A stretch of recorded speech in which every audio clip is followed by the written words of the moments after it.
الأنبياء والمرسلين أعوذ بالله من الشيطان الرجيم بسم الله الرحمن الرحیم۔ احباب گرامی قدر،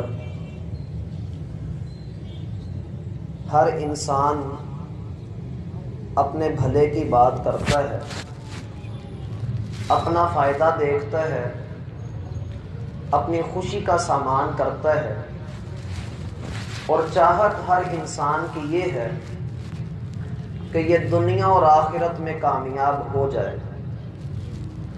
اللہ رب العالمین نے ہمارے جسم کی ساخت اور ہمارا دماغ کچھ ایسا بنایا ہے کہ ہم پہلے اپنے خیالات کو، اپنے تصورات کو، اپنے تخیلات کو اپنے دماغ میں جگہ دیتے ہیں۔ ہم کوئی بھی بات کرنا چاہتے ہیں، کوئی عمل کرنا چاہتے ہیں، کسی کے بارے میں کوئی رائے قائم کرنا چاہتے ہیں، تو اللہ نے ہمیں 5 قوتیں ایسی عطا فرمائی ہیں جن کا استعمال کرنے کے بعد ہم کسی بھی چیز کے متعلق کوئی رائے استعمال کر سکتے ہیں، کوئی رائے اختیار کر سکتے ہیں، کوئی رائے بنا سکتے ہیں۔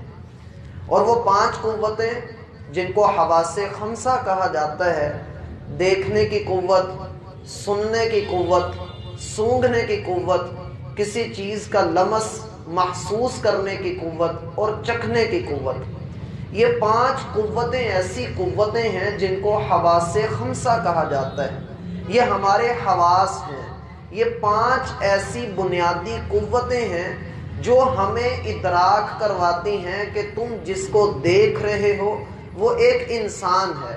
ہمارے کان اس کی آواز سن کر اس کا تعین کرتے ہیں کہ یہ مرد ہے یا عورت ہے، اور پھر جب کوئی ہمارے قریب سے گزرتا ہے یا ہم باغ میں جاتے ہیں تو ہم وہاں پر پھولوں کی خوشبو سونگھتے ہیں، اور جس چیز کی خوشبو ہمیں بھلی معلوم نہیں ہوتی، ہمارا ناک اس کے متعلق ہمیں خبر دیتا ہے کہ یہ اچھی نہیں ہے۔ گویا اللہ سبحانہ و تعالی نے اس دماغ کو ایک کمپیوٹر بنایا ہے جو اچھی اور بری چیز میں فرق کرتا ہے۔ جو ہمارے دماغ کے اندر کچھ تصورات بیٹھ جاتے ہیں، ہم ہاسپٹل کا نام لیتے ہیں تو فوراً سے ہمارے ذہن میں کچھ ایسے بیڈ رومز آ جاتے ہیں، انجیکشن آتے ہیں، اور پھر ڈرپس آتی ہیں۔ اسی طرح ہم مسجد کا نام لیتے ہیں تو ہمارے سامنے صفوں کی تصویریں آنا شروع ہو جاتی ہیں، ہمارے سامنے مصلی، منبر اور محراب، قرآن کریم کی الماریاں، دیگر کتب، کرسیاں، ہمیں یہ ساری چیزیں نظر آنا شروع ہو جاتی ہیں۔ یہ سارا کیا ہے؟ یہ ہمارے دماغ میں محفوظ کر دیا گیا ہے، اور وہ خالق و مالک جس نے ہمارے دماغ کی، ہمارے جسم کی ساخت ایسی بنائی ہے، اس کا یہ حکم ہے کہ آپ اپنے اس دماغ کو، اس کھوپڑی کو پاک رکھو، اس کے اندر پاکیزہ چیزیں ڈالو۔ جب پاکیزہ چیزیں اس میں رکھو گے تو اس میں سے نکل کر جو تمہاری زبان پر آ رہا ہے، اس میں جو تم ڈال رہے ہو، کانوں کے ذریعے، آنکھوں کے ذریعے، زبان کے ذریعے، ناک کے ذریعے کسی چیز کا لمس محسوس کر کے، چھو کر، کسی بھی طریقے تم اس دماغ میں کچھ ڈال رہے ہو تو یہاں سے نکلنا بھی ہے۔ یہ تمہارا آؤٹ پٹ کچھ نہ کچھ دینے والا ہے۔ تمہارے دماغ نے جو بھی چیز اپنے اندر محفوظ کر رکھی ہے، جس برتن میں پانی ڈالو گے وہاں سے دودھ نکالنے کی امید نہ رکھنا، زمین میں اگر گندم ڈالتے ہو وہاں سے چاول کی امید نہ رکھنا۔ تم جو کچھ اپنے اس دماغ میں ڈال رہے ہو وہی باہر نکلے گا۔ اس لیے اپنے تصورات، اپنے خیالات، اپنے تخیلات، اپنی سوچیں، ان سب کو پاک رکھو، پاکیزہ رکھو۔ یہ نہ ہو کہ تمہارا دماغ اندر سے گندا سوچتا رہے، گندا تصور لیے ہوئے رہے، اور تم یہ سوچو کہ میری زبان سے بھی اچھی بات ہی نکلے گی، میں اچھا کردار والا آدمی بنوں گا، تو یہ بڑی مشکل بات ہے۔ اس لحاظ سے دین اسلام ہمیں 2 چیزوں کے متعلق رہنمائی دیتا ہے۔ وہ یہ کہ جناب آپ اپنا گمان اچھا رکھیں۔ گمان آپ کے خیالات، آپ کی رائے، آپ کا کومنٹ جو آپ کسی کے بھی متعلق دینا چاہتے ہیں، اللہ رب العالمین کے متعلق گمان کیا ہونا چاہیے؟ رسول اللہ صلی اللہ علیہ وسلم فرماتے ہیں، حدیث قدسی ہے، کہ آدم کا بیٹا اللہ کے متعلق جیسا گمان رکھتا ہے اللہ اس گمان کے مطابق اس سے ملتے ہیں۔ یقول اللہ تعالی انا عند ظن عبدی بی، میرا بندہ میرے متعلق جیسا گمان کرتا ہے میں اس کے لیے فیصلے بھی ویسے ہی کرتا ہوں۔ میرا بندہ اگر مجھ سے پر امید ہے تو اللہ اس کی امید کو کبھی بھی ڈوبنے نہیں دیتا، اس کی امید پر کبھی پانی نہیں پھرتا۔ اور اگر کوئی بندہ اللہ سے نا امید ہو جائے، مایوس ہو جائے، تو پھر اس کے ساتھ معاملات بھی ویسے ہی ہوتے ہیں۔ اس لیے پہلی بات تو یہ کہ اللہ کے متعلق اپنی امید، اپنا یقین، اپنا ایمان، اپنا گمان اچھا رکھیے، کیونکہ جب آپ اللہ کے ساتھ اپنا گمان، اپنی امید بھلی رکھیں گے تو آپ کے لیے فیصلے بھی اچھے ہوں گے۔ ہمہ وقت آپ کی زبان کے اوپر یہ رہے کہ میرا اللہ مجھے ضائع نہیں کرے گا، میرا اللہ میرا بھرم رکھ لے گا، وہ رحمتوں سے میری جھولی کو بھر دے گا۔ کوئی بات نہیں اگر تھوڑی سی دیر ہو گئی، وہ مالک ہے، اس کے فیصلے حکمتوں والے، لازوال، بے مثال، با کمال، اس کے فیصلوں کو زوال نہیں ہے۔ وہ میرے لیے، میری زندگی میں، میرے معاملے میں جو بھی فیصلہ کرے گا وہ رحیم و کریم ہے، وہ بہتر فیصلہ کرے گا، وہ مجھے ضائع نہیں کرے گا۔ اللہ کے بارے میں آپ کا یہ گمان کر لینا، یہی آپ کو اللہ کی رحمت کی طرف ایک قدم بڑھا دے گا۔ اور جب بندہ اللہ کی رحمت کی طرف یوں بڑھتا ہے، رسول اللہ صلی اللہ علیہ وسلم فرماتے ہیں کہ پھر اللہ رب العالمین بندے کی طرف بڑھتے ہیں۔ بندہ ایک ہاتھ اللہ کے قریب آتا ہے، اللہ دو ہاتھ پھیلانے کے بقدر اس کے قریب آتے ہیں۔ بندہ چل کر اللہ کے پاس جاتا ہے، اللہ کی رحمت دوڑ کر اس کے پاس آتی ہے۔ شرط یہ ہے کہ آپ اپنا گمان اچھا کیجیے، اللہ کے متعلق امید سے رہیے کہ میرا مالک مجھے کہیں پر بھی نیچا نہیں ہونے دے گا۔ اس نے جیسا میرے ساتھ کیا ہے، اس نے مجھے جس حال میں رکھا ہے وہ سب سے بہترین حال ہے۔ اور شکر گزاری کی معراج یہ ہے، شکر گزاری کا عروج یہ ہے، شکر گزاری کا بلند مقام یہ ہے کہ آپ اس کی دی ہوئی بے بسی پہ بھی راضی ہو جائیں۔ جہاں آپ بے بس ہیں، مجبور ہیں، لاچار ہیں، کوئی آپ کا سہارا نہیں بن رہا، آپ اس وقت بھی اللہ کا شکر ادا کریں۔ وہی ہے جو آپ کی عین کی عسر کی عین کو یسر کی یا سے بدل کر آپ کو تنگیوں سے نکال کر آسانیوں میں ڈالے گا، ایک وہی اللہ ہے، اللہ کے علاوہ اور کوئی بھی نہیں ہے۔ اور یہی وجہ تھی کہ یعقوب علیہ السلام جب ان کا بیٹا بھی ان سے چھن گیا، ان کی بینائی بھی چلی گئی اور دوسرا بیٹا بھی ان سے لے لیا گیا، تو کیا کہنے لگے؟ انما اشکو بثی وحزنی الی اللہ واعلم من اللہ ما لا تعلمون، میرا رونا، میرا غم، میرے اشک، میرے آنسو یہ میرے رب کے لیے ہیں، میں کسی اور کے آگے نہیں رو رہا، میں اپنا غم کسی اور کے سامنے بیان نہیں کر رہا، میں تو اللہ کے سامنے رونا رو رہا ہوں، میں تو اللہ سے التجا کر رہا ہوں۔ ان قریب میرا رب میری ساری چیزیں واپس کر دے گا، ان قریب میرا اللہ مجھے وہ ساری چیزیں واپس لوٹا دے گا جو آزمائش کے طور پہ مجھ سے لی ہیں۔ ان کا یہ پکا یقین، ان کا یہ گمان، اللہ رب العالمین نے یوسف کو واپس لوٹا دیا، اللہ نے ان کے بیٹے کو حکومت عطا کر دی، اور جو بیٹا گما تھا اللہ رب العالمین نے دونوں بیٹے بھی واپس لوٹا دیے، جو ان کی آنکھیں گئی تھیں وہ بھی واپس لوٹا دی۔ یعنی اللہ سبحانہ و تعالی کے ساتھ آپ اپنا گمان اچھا رکھیں گے تو اللہ کے فیصلے بھی اچھے آئیں گے۔ اور اگر آپ کا گمان اچھا نہیں ہے تو میرا بھائی اپنی اصلاح کر لیجیے، اللہ کے متعلق اپنا گمان اچھا کر لیجیے، درست کر لیجیے کہ میرا مالک میرا بھرم رکھے گا۔ دوسری چیز جو دین اسلام بڑی سختی سے ہمیں جس کی طرف رہنمائی دیتا ہے کہ آپ اللہ کے متعلق گمان اچھا رکھتے ہیں، اور اس کے ساتھ ساتھ آپ کا فرض ہے کہ آپ اپنے بھائیوں کے متعلق بھی اپنا گمان اچھا رکھیے، آپ دوسرے مسلمانوں کے متعلق بھی اپنا گمان اچھا رکھیے۔ اور اگر آپ گمان رکھنا چاہتے ہیں تو جب بھی آپ گمان رکھیں اچھا گمان رکھیں، برا گمان ہمیشہ جھوٹی بات ہوتا ہے۔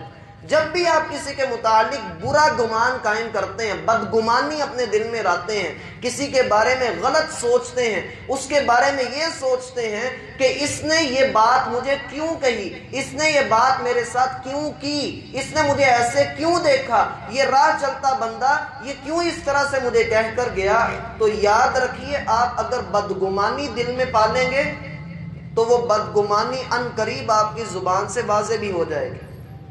آپ اس کے متعلق اچھا گمان رکھیے۔ ہمارے ایک ساتھی اللہ رب العالمین نے ان کو سماعت سے محروم رکھا ہے، وہ سن نہیں سکتے، وہ ادھر جناح باغ میں روزانہ صبح کی سیر کرنے کے لیے آتے ہیں، تو ہمارے کئی ساتھی دوسرے بھی اس باغ میں سیر کرنے کے لیے آتے ہیں۔ الحمدللہ انہوں نے لمبی لمبی داڑھی رکھی ہے، بزرگ آدمی ہیں۔ سیر کرنے کے دوران میں جب ہمارے ساتھیوں سے ان کا ٹاکرا ہوا تو ہمارے ساتھیوں نے ان کو السلام علیکم کہا۔ انہوں نے اپنا وہ آلہ بھی نہیں لگایا تھا جس سے وہ سماعت کرتے تھے، بات کو سنتے تھے۔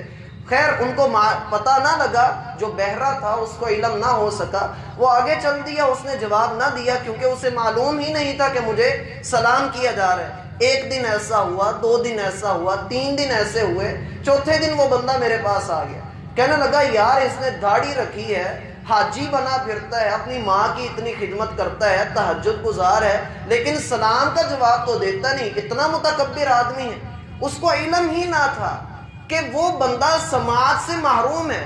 جب میں نے اسے بتایا کہ بھائی اللہ رب العالمین نے اس کے کانوں کی قوت اس کو عطا نہیں کی ہے، وہ کانوں کی سماعت سے محروم ہے، آپ اس کو اپنی آواز نہیں سنا سکتے ہو، تو وہ حیران رہ گیا کہ میں اپنے دل میں کیسی بدگمانی پال کر بیٹھا ہوا تھا۔ اور ہمارے اکثر لوگ اسی وجہ سے کئی لوگوں سے، کئی رشتوں سے بدگمانی پال کر دل میں بیٹھے ہوئے ہیں۔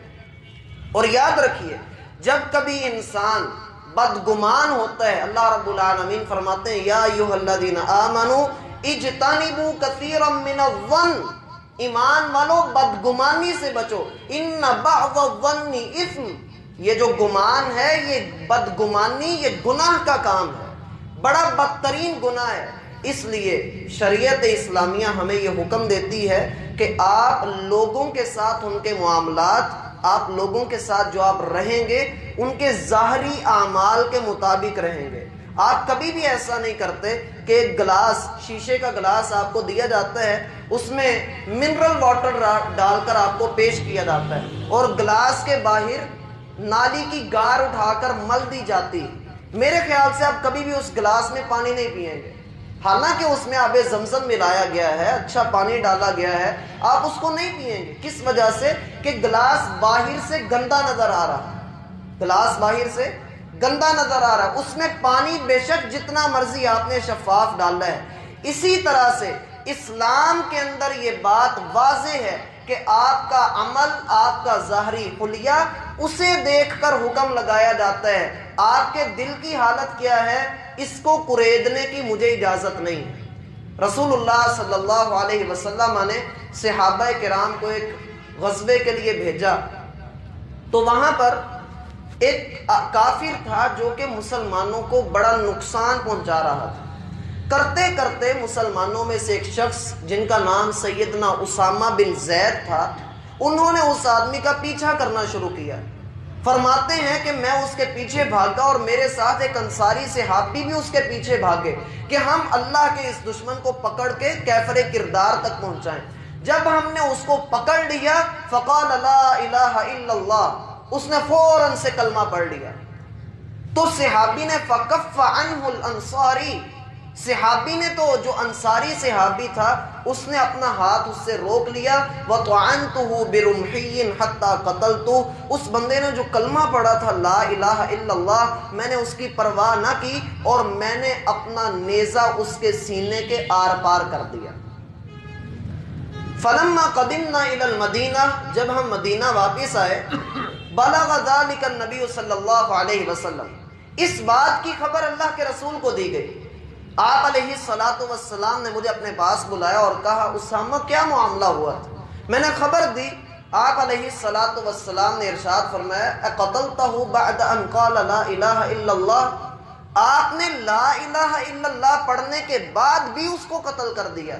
میں نے کہا اے اللہ کے رسول، اس نے تو جان بچانے کے لیے پڑھا تھا، اس نے تو جان بچانے کے لیے کلمہ پڑھا تھا، اس کے علاوہ تو اس نے کسی اور مقصد کے لیے کلمہ پڑھا ہی نہیں، اور ظاہر بھی یہی ہو رہا ہے۔ اب یہ بدگمانی سے دیکھیے بچاتے ہوئے اللہ کے رسول اس سے پوچھ رہے ہیں تم نے لا الہ الا اللہ پڑھنے کے باوجود بھی اس کو قتل کر دیا، اور یہ کیا جواب دے رہے ہیں کہ اللہ کے رسول اس نے تو جان بچانے کے لیے پڑھا تھا۔ میرے خیال سے ہم میں سے کوئی ایسا ہوتا تو ہمارا بھی یہی جواب ہوتا، اے اللہ کے رسول اس نے تو یہ معاملہ اس لیے کیا۔ آپ علیہ الصلوۃ والسلام نے کیا فرمایا؟ کیف تصنع بلا الہ الا اللہ، کل قیامت کے دن جب وہ شخص اپنا کلمہ اٹھا کر لائے گا تو اس کا سامنا کیسے کرو گے؟ اے اللہ میں اسامہ کے اس عمل سے بری ہوں، فما زال یکررھا۔ اسامہ کہتے ہیں کہ اللہ کے رسول نے یہ بات اتنی مرتبہ کہی کہ میں اسامہ کے اس عمل سے بری ہوں۔ اسامہ تم نے اسے لا الہ الا اللہ پڑھنے کے بعد بھی قتل کر دیا۔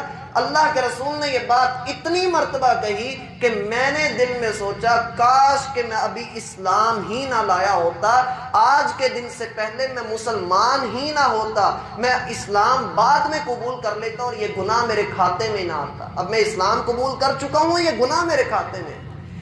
بدگمانی انسان کو کہاں سے کہاں تک لے جاتی ہے۔ ہم اس بات کا فہم رکھتے ہیں کہ صحابہ کرام اللہ رب العزت کے ہاں بخشے بخشائے ہیں، وہ چلتے زمین پر ہیں، ان کے قدموں کی آواز جنت میں جاتی ہے۔